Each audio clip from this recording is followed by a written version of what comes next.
Pukul 00.10 dini hari, seorang tetangga berjalan melewati sebuah rumah mewah. Dia melihat sesuatu yang aneh di depan pintu masuk. Saat dia mendekati dan menyalakan senter, jantungnya seakan berhenti berdetak, guys. Terbaring dua tubuh tak bernyawa di atas trotoar yang mulai memerah karena darah, ya. Hai, halo, selamat datang kembali di my YouTube channel, guys. Gimana? Udah siap buat dengar cerita malam ini?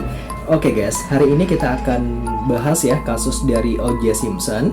Kasus ini sangat unik karena bukan cuma soal pembunuhan, tapi soal balapan mobil yang ditonton jutaan orang, ras ya, uang, dan persidangan yang disebut pengadilan abad ini.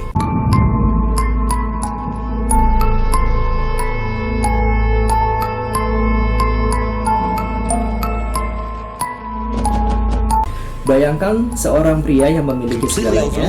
Dia adalah bintang sepak bola legendaris di Amerika. Dia sukses menjadi aktor film. Dia adalah wajah iklan yang terkenal di seluruh negeri. Dia kaya, dia tampan, dan tentunya dia juga disegani banyak orang, guys. Dia adalah Oriental James Simpson atau yang akrab dipanggil O.J. Di tahun 1994 hidupnya sempurna, tapi semua itu hancur total dalam satu malam aja, guys. Malam yang mengubah sejarah hukum dunia, malam yang memecah belah bangsa Amerika, dan malam yang memunculkan pertanyaan besar, apakah dia bersalah atau dia dijebak. Kisah ini berlatar di kota Los Angeles, California, tepatnya tanggal 12 Juni 1994, guys. Pukul 00.10 dini hari, seorang tetangga berjalan melewati sebuah rumah mewah. Dia melihat sesuatu yang aneh di depan pintu masuk. Saat dia mendekati dan menyalakan senter, jantungnya seakan berhenti berdetak, guys. Terbaring dua tubuh tak bernyawa di atas trotoar yang mulai memerah karena darah, ya. Mereka adalah Nicole Brown Simpson, mantan istri O.J., dan temannya Ron Goldman, seorang pelayan restoran muda, guys. Kondisi mereka sangat mengerikan. Mohon maaf ya, guys, leher mereka ini digorok. Mereka bukan hanya mati, mereka juga dicabik-cabik, guys. Polisi datang dan mulai menyelidiki TKP. Di sana mereka menemukan beberapa barang bukti yang sangat penting. Yang pertama, topi kulit yang jatuh di dekat jasad, sepasang sarung tangan kulit berwarna gelap, satu ada di TKP, satu lagi nggak tahu ada di mana, guys. Yang ketiga, jejak sepatu yang sangat mahal dan langka, ukurannya size 12, sangat besar ya, guys. Dan yang paling penting, ada darah yang tidak hanya milik korban, tapi ada darah orang lain yang menetes menjauh dari lokasi. Itu artinya, guys, si pembunuh juga terluka ya, dan berdarah saat melakukan aksinya. Siapa pelakunya? Semua mata langsung tertuju pada satu orang, suami mantan korban. Yaps, O.J. Simpson, guys. Polisi pergi ke rumah O.J. yang tidak jauh dari lokasi kejadian. Mereka ingin bertanya apa dia ada di rumah malam itu. Ternyata O.J. tidak ada di rumah, guys. Dia sudah terbang ke Chicago untuk urusan bisnis tepat beberapa jam sebelum jasad ditemukan. Tapi polisi curiga saat mereka memeriksa sekitar rumah O.J. Mereka ini menemukan sesuatu yang sangat mengerikan di halaman belakang, guys. Jadi satu lagi sarung tangan kulit yang penuh darah, persis sama dengan yang ada di TKP. Nah, kalian pasti ingat kan yang tadi aku bilang ya, guys, itu cuma ada satu doang ya, si sarung tangannya, guys. Ternyata si sarung tangannya itu yang satunya ini ada di rumahnya si O.J., guys. Selain itu ada darah di dalam mobil Bentley hitam milik O.J. dan ada luka di jari tangan O.J. saat dia kembali dari Chicago keesokan harinya. Saat ditanya kenapa jarimu berdarah, O.J. hanya menjawab dengan sangat santai, guys. Oh, itu aku kesel saat tahu Nicole mati, lalu aku memukul kaca mobil sampai tanganku terluka. Jawaban yang sangat aneh dan sangat tidak masuk akal, guys. Semua bukti fisik menunjuk padanya, dari mulai darah, sarung tangan, jejak kaki, dan alibi yang sangat lemah. Polisi yakin 100% mereka punya pelakunya, guys. Mereka pikir kasus ini akan cepat selesai. Tapi mereka salah besar. O.J. Simpson bukan orang sembarangan. Dia punya uang miliaran dan dia akan menyewa pengacara terbaik di dunia untuk membela dirinya. Kita akan saksikan bagaimana O.J. mencoba melarikan diri dan terjadinya pursuit ya, atau balapan mobil putih yang ditonton oleh 95 juta orang di seluruh Amerika, guys. Di awal cerita tadi kita melihat betapa mengerikannya kejadian di Bundy Drive. Semua bukti menunjuk tajam ya ke arah O.J. Simpson. darah, jejak kaki, dan sarung tangan kulit yang ditemukan di rumahnya sendiri. Polisi yakin kasus ini sudah tamat guys. Mereka meminta OJ menyerahkan diri pada tanggal 17 Juni tahun 1994 pada pukul 10 pagi. Tapi OJ tidak datang, dia menghilang, dan apa yang terjadi selanjutnya menjadi salah satu peristiwa paling gila guys dalam sejarah televisi dunia. Pukul 10 pagi, kantor polisi kosong. OJ tidak muncul, pengacaranya bingung. Di dalam kamar hotel, mereka hanya menemukan surat yang ditulis tangan oleh OJ guys. Surat itu terdengar seperti surat wasiat atau perpisahan. OJ menulis, "Saya sangat mencintai Nicole, selalu dan selamanya. Jika kita pernah punya masalah, itu hanya karena saya sangat mencintainya. Jangan bersedih atas kematian saya. Hidup saya sudah sangat bahagia." Saat itu seluruh Amerika gempar guys. Apakah OJ akan bunuh diri atau dia kabur? Pencarian besar-besaran dilakukan hingga akhirnya pada sore harinya seseorang melihat mobil putih Ford Bronco milik temannya Al Clowlands berjalan sangat pelan di jalan tol guys. Di dalam mobil itu ada O.J. Simpson. Apa yang terjadi selanjutnya tidak seperti pengejaran biasa guys. Mobil putih itu melaju pelan sekali, sekitar 50 km per jam. Di belakangnya ada puluhan mobil polisi dengan lampu biru menyala berjejer rapi, seolah mengiringi iring-iringan kenegaraan. Ini ditayangkan langsung oleh stasiun TV. Jutaan orang berhenti bekerja, sekolah menunda pelajaran, orang-orang keluar rumah, memadati pinggir jalan tol, sambil memegang spanduk bertuliskan "Go OJ Go" dan "We Love You OJ". Mereka tidak melihatnya sebagai pembunuh, tapi sebagai pahlawan yang sedang dikejar oleh sistem guys. Bahkan di dalam mobil, OJ sempat menelpon ke kantor polisi dan berkata, "Jangan khawatir, saya tidak akan melompat keluar. Saya tidak punya senjata, saya hanya membawa foto Nicole." Setelah berjam-jam keliling kota, mobil putih itu akhirnya kembali ke rumah OJ. Dia menyerahkan diri dengan tenang guys. Tidak ada perkelahian, tapi ini baru permulaan perang sesungguhnya. O.J. Simpson mengeluarkan uang miliaran dolar untuk menyewa Dream Team atau tim impian pengacara terbaik di dunia. Mereka bukan orang sembarangan. Yang pertama ada Johnny Cochran, pengacara jenius yang ahli main kata-kata. Robert Shapiro, ahli hukum terkenal. Kemudian ada F. Lee Bailey, ini adalah legenda pengacara pembela. Bahkan ada Dr. Barry Scheich, ahli DNA terbaik di dunia guys. OJ siap menghancurkan bukti-bukti polisi satu persatu. Dia siap membuktikan bahwa dia dijebak. Persidangan resmi dimulai, seluruh dunia menahan nafas guys. Selanjutnya kita akan masuk ke ruang sidang. Kita akan lihat bagaimana pengacara OJ menyerang polisi, menuduh adanya rasisme, dan momen legendaris saat sarung tangan itu diperlihatkan di depan hakim guys. Setelah pelarian dramatis dengan mobil putih, O.J. Simpson kini duduk di kursi terdakwa. Jaksa penuntut yakin bisa menang karena bukti fisik sangat kuat, dari mulai darah, DNA, dan sarung tangan berdarah. Tapi O.J. punya Dream Team. Mereka tidak hanya membela kliennya, mereka menyerang balik sistem kepolisian habis-habisan guys. Dan strategi mereka sangat berbahaya, sangat cerdas, dan mampu memecah belah seluruh bangsa Amerika. Target utama serangan pengacara OJ adalah seorang detektif bernama Mark Fuhrman. Dialah yang pertama kali menemukan sarung tangan di rumah OJ. Pengacara OJ F. Lee Bailey ini menuduh Fuhrman adalah orang yang sangat rasis. Dalam persidangan yang panas guys, Bailey bertanya berkali-kali, "Apakah Anda sering menggunakan kata N atau kata hinaan untuk kulit hitam dalam pekerjaan sehari-hari?"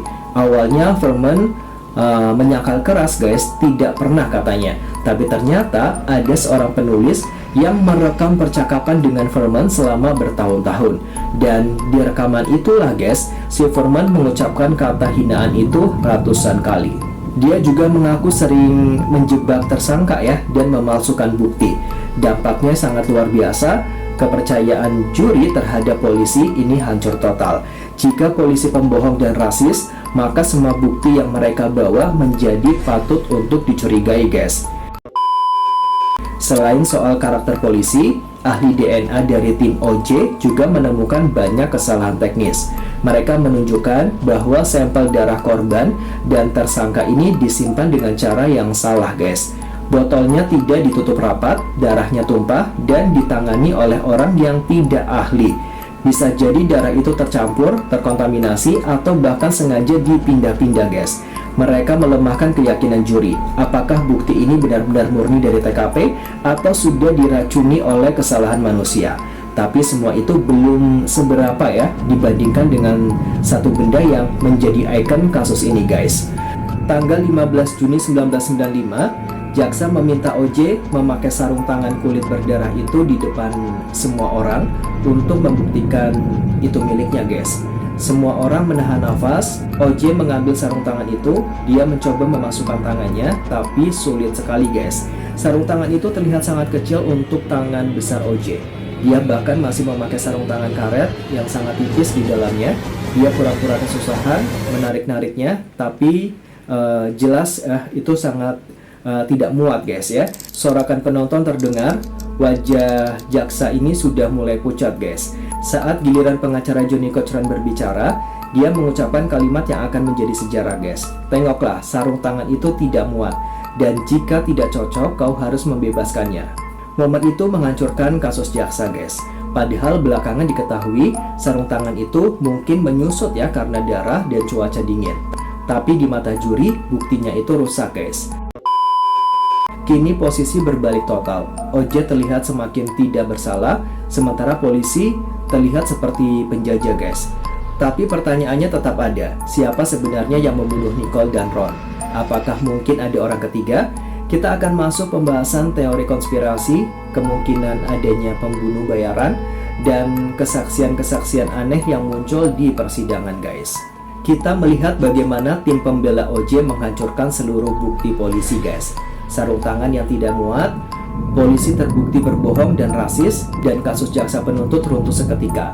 Tapi pertanyaan besar tetap menggantung di sini guys. Jika bukan OJ, lalu siapa pelakunya? Atau apakah OJ memang melakukannya, tapi dia tidak sendirian? Kita akan masuk ke dunia teori konspirasi yang sangat gelap dan mengerikan dari kasus ini. Beberapa ahli forensik dan penyelidik independen memiliki pendapat yang berbeda. Mereka melihat cara korban dibunuh, luka di tubuh Nicole dan Ron sangat banyak dan sangat cepat. Ron Goldman masih sangat muda dan kuat, dia pasti sanggup untuk melawan ya guys pada saat itu. Jika hanya satu orang pembunuh, sangat sulit membunuh dua orang sekaligus dengan begitu cepat dan brutal tanpa mendapatkan luka parah sendiri. Selain itu, ada kesaksian saksi mata yang melihat dua orang pria berkulit hitam berdiri di dekat lokasi kejadian pada malam itu. Bukan satu orang guys. Dan yang paling aneh, di TKP ditemukan dua jenis topi yang berbeda, satu milik tersangka utama, satu lagi tidak diketahui milik siapa guys. Apakah ada pasangan pembunuh di kasus ini? Beberapa tahun kemudian muncul nama yang sangat mengejutkan. Namanya Glenn Roger. Dia adalah pembunuh berantai yang sedang dihukum mati di penjara guys. Sebelum dieksekusi, dia mengaku sebuah rahasia yang sangat besar. Dia bilang, akulah yang membunuh Nicole Brown dan Ron Goldman. OJ menyuruh saya melakukannya. Glenn bilang dia bekerja untuk OJ, dia disuruh untuk menakut-nakuti Nicole, tapi situasi jadi memanas dan berakhir jadi pembunuhan. Dia juga mengaku sarung tangan kulit itu adalah miliknya, bukan milik OJ. Makanya saat OJ pakai, jadi kekecilan. Teori ini mengguncang publik, jadi OJ adalah dalang yang menyewa pembunuh bayaran guys. Ada juga teori lain yang berhubungan dengan Ron Goldman. Konon, Ron bukan cuma korban sial ya, yang kebetulan lewat. Ada dugaan bahwa Ron atau keluarganya terlibat utang piutang dengan pihak mafia atau kelompok judi. Atau mungkin Nicole tahu rahasia kotor tentang hubungan OJ dengan dunia gelap, sehingga dia harus dibungkam guys. Beberapa saksi bilang melihat OJ bertemu dengan orang-orang yang tidak dikenal beberapa hari sebelum kejadian. Pembicaraan mereka terdengar panas dan sangat tegang. Jika ini benar, maka kasus ini bukan sekedar pembunuhan karena cemburu, tapi operasi pembunuhan yang direncanakan secara matang guys. Apakah OJ benar-benar menggunakan tangannya sendiri, atau dia hanya memberi perintah dari kejauhan ya, sementara orang lain yang mencabik-cabik nyawa korbannya? Jawabannya mungkin akan tetap menjadi misteri guys.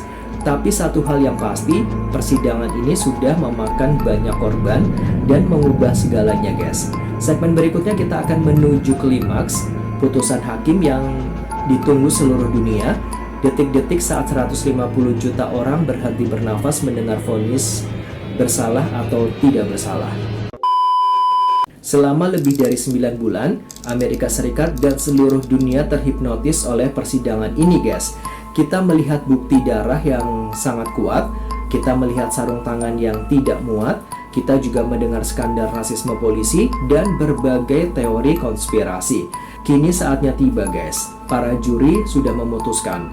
Mereka sudah pensiun ke ruangan rapat, dan sekarang mereka kembali dengan sebuah amplop coklat berisi nasib O.J. Simpson. Tanggal 3 Oktober tahun 1995, hari yang tidak akan pernah dilupakan dalam sejarah. Pada pukul 10 pagi waktu Los Angeles, seluruh aktivitas di Amerika Serikat berhenti secara total. Bursa saham Wall Street ini menurun drastis karena tidak ada yang transaksi, pabrik-pabrik memberhentikan kerja sementara, jalan tol menjadi lenggang karena orang menepi untuk menonton radio atau TV, sekolah memutar siaran langsung di aula. Diperkirakan 150 juta orang menonton atau mendengarkan siaran ini, guys. Ini adalah jumlah penonton terbesar dalam sejarah televisi dunia, bahkan melebihi penonton final Piala Dunia atau pelantikan presiden. Semua orang bertanya, apakah dia akan masuk penjara seumur hidup atau dia bebas? Hakim meminta petugas pengadilan membuka amplop itu, guys. Suasana menjadi hening total, hanya suara detak jam yang terdengar. Petugas membacakan dengan tenang. Kami menemukan bahwa terdakwa Oriental James Simpson tidak bersalah atas tuduhan pembunuhan tingkat pertama. Tidak bersalah, guys. Seketika itu juga, reaksi di ruang sidang sangat pecah, guys. Wajah tim pengacara O.J. tersenyum lebar dan bersorak. Mereka memeluk O.J. O.J. terlihat lega tapi tetap tenang. Sebaliknya, keluarga korban terutama ayah dan ibu Ron Goldman serta keluarga Nicole tampak hancur lebur. Mereka menangis tidak percaya dan sangat syok berat, guys. Reaksi di luar ruang sidang sangat unik ya dan sangat menyedihkan. Di wajah komunitas kulit hitam, orang-orang bersorak kegirangan, menyalakan kembang api dan merasa keadilan sudah ditegakkan. Mereka merasa O.J. adalah pemenang yang berhasil mengalahkan sistem polisi yang sangat rasis dan tidak adil. Tapi di wilayah komunitas kulit putih dan banyak tempat lainnya, guys, orang-orang ini marah ya, kecewa dan merasa hukum telah gagal. Mereka yakin O.J. bersalah tapi lolos hanya karena dia kaya dan punya pengacara hebat. Hari itu membuktikan satu hal pahit, guys. Amerika Serikat terbelah oleh garis warna kulit dan persepsi tentang yang namanya keadilan. O.J. Simpson bebas, dia keluar dari penjara dan bisa pulang ke rumahnya. Tapi apakah hidupnya akan kembali normal?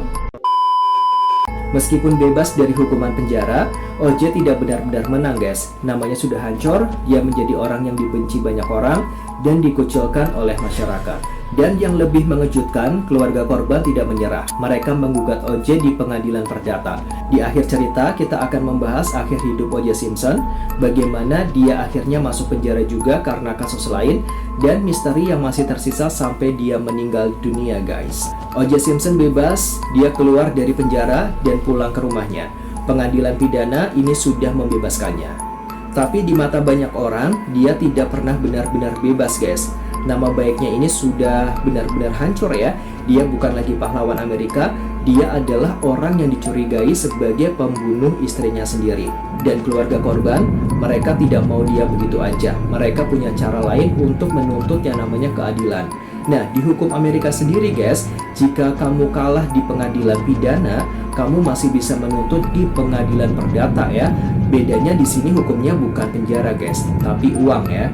Keluarga Nicole dan Ron ini menggugat O.J. atas kematian yang salah dan penderitaan mental. Mereka meminta ganti rugi miliaran dolar. Dan yang sangat mengejutkan, juri memutuskan O.J. bersalah. Tahun 1997, hakim memerintahkan O.J. membayar 33,5 juta dolar AS atau sekitar 500 miliar rupiah kepada keluarga korban, guys. Ini artinya secara hukum pidana dia tidak bersalah. Tapi secara hukum perdata, dia dinyatakan sebagai pembunuh yang harus bertanggung jawab. O.J. di situ bangkrut, hartanya itu disita, rumahnya itu dijual, uangnya habis ya. Pahlawan jutaan orang kini menjadi orang miskin dan terbuang. Tahun-tahun berikutnya hidup O.J. penuh dengan masalah, guys.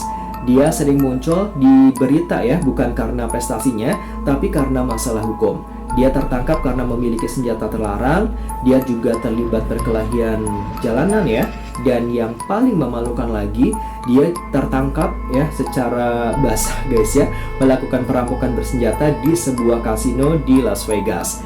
Sangat ironis sekali guys, pria yang dulu dituduh membunuh ya, dan lolos, akhirnya masuk penjara karena kasus merampas barang memorabilia olahraga senilai beberapa ribu dolar saja guys.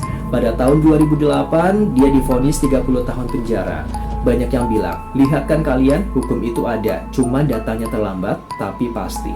OJ menghabiskan 9 tahun di penjara Nevada. Dia dibebaskan pada tahun 2017 karena berkelakuan baik. Tapi tubuhnya sudah tua dan sakit-sakitan. Dia mengidap kanker prostat yang sudah stadium lanjut guys. Tanggal 9 April tahun 2024 ya, O.J. Simpson ini menghembuskan nafas terakhirnya di usia 76 tahun.